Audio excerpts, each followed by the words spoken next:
Hi guys, welcome to Travel with Austin. I'm Austin. Today I'm here in Marietta, Ohio, and we were out here to see the historic Harmar Bridge. This was built in the 1860s. It was one of the first iron bridges built during the Civil War and is the oldest swinging railroad bridge in the country. And the only one of its kind still in operation today, which is kind of a... we'll talk about that. Now, sadly, we cannot walk across the bridge right now. It is currently in the process of being restored. It's actually been in this process for quite a few years now. I was hoping it would be back open, but apparently it is not. So, during this time, while it's closed, we obviously can't walk across it. But when it's open, you can see there is a pedestrian pathway right over there.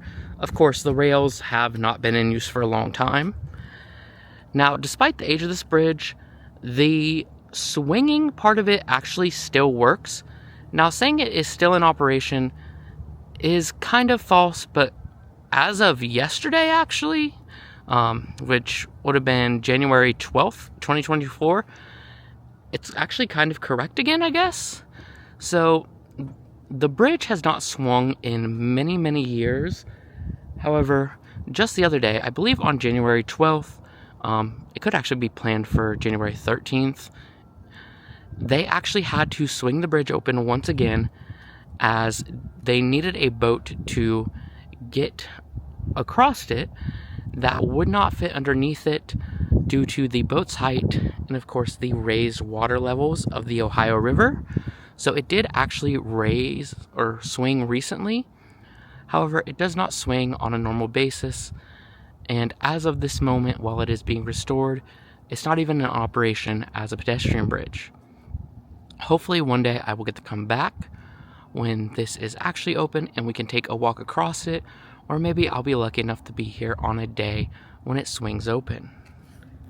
Now, there is a historic sign here that tells you about how they are attempting to fund the restoration and how you can make donations at SaveHarmarBridge.com or by check made out to the Marietta Community Foundation. They are always seeking people who are willing to help, and of course you can learn more on their website. You can see right here is their website, so hopefully they can get the money for this, and soon this will be open again. So that is all I wanted to show you guys today. Hopefully in the future I will be able to actually take you guys across it. Until then, thank you for watching. If you like this video, please give it a thumbs up and please subscribe, as it really helps me out a lot. Thanks so much.